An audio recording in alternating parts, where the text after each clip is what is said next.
For joining us for the Colonial Times. We're your hosts, Amos Monroe. And I'm Bartholomew Smith. Today, our main topic of discussion will be the Constitution. What even is this revolutionizing document? What is this good government that it speaks of? Should it be ratified?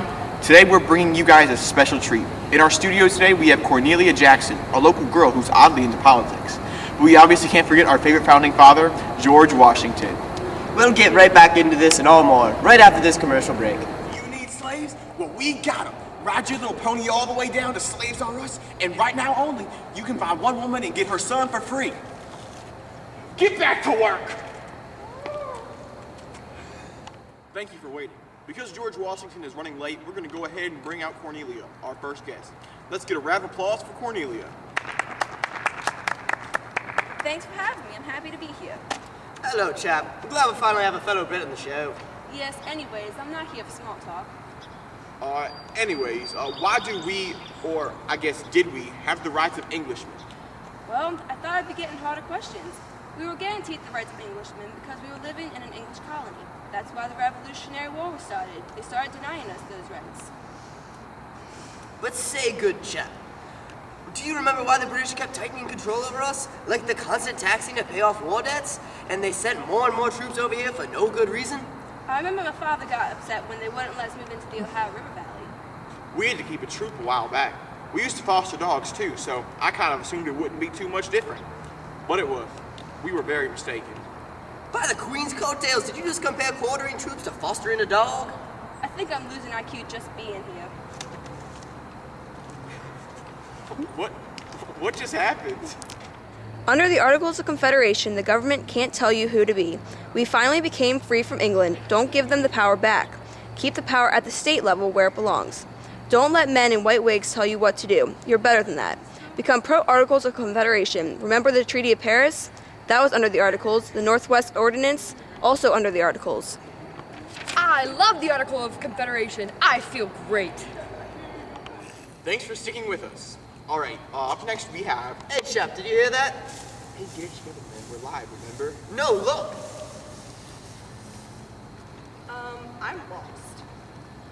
This is the best part of live broadcasting. You never really know what might happen. Who are you?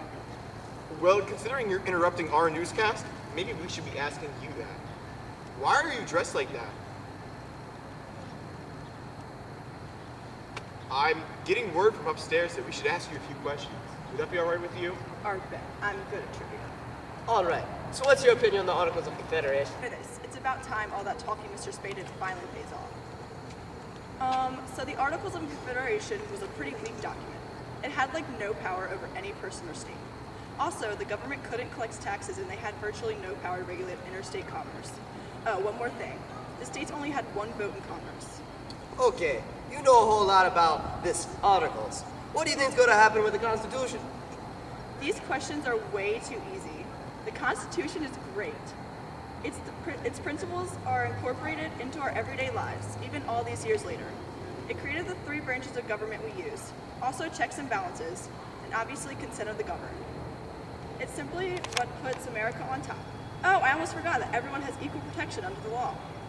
Okay, how do you know so much? And what does equal protection under the law mean? Come on, guys, don't you remember? That was one of the main points defending civil rights, eventually helping to free the slaves and end segregation.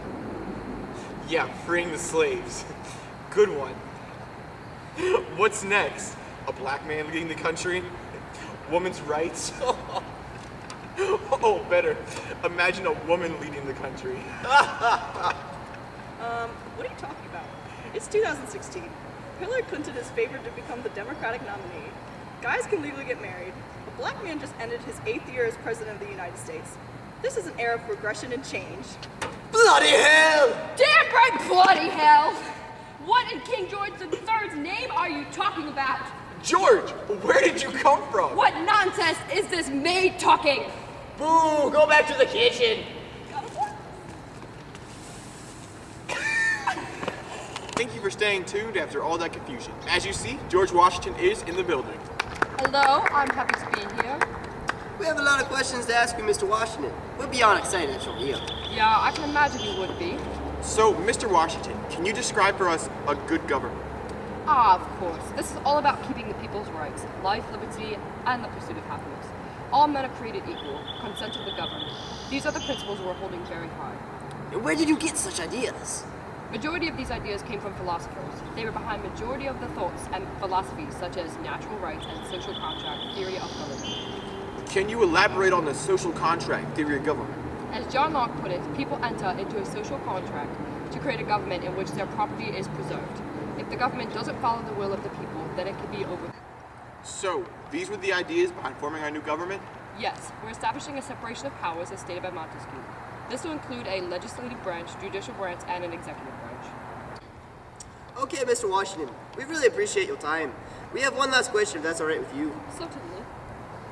Hey, so what do you think about the Articles of Confederation, mate? Ha ha ha! How much time do we have? I could go on a rant about this one, let me tell you. But I'll keep it short. The biggest problem is that we can't tax. And realistically, we need some money coming in or we can't do anything. Also, we can't regulate interstate commerce, and each state has their own currency. I hope you all can imagine how confusing that must be.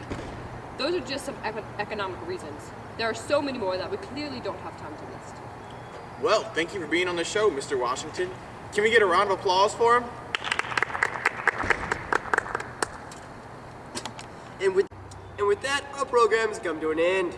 I must say, that was one of the most interesting broadcasts I've ever done. Tune back in tomorrow at the same time for a less eventful yet equally informative newscast. Until then, I'm Amos Monroe. And I'm Bartholomew Smith. And this has been I'm the Colonial... George Washington. And this has been the Colonial Times.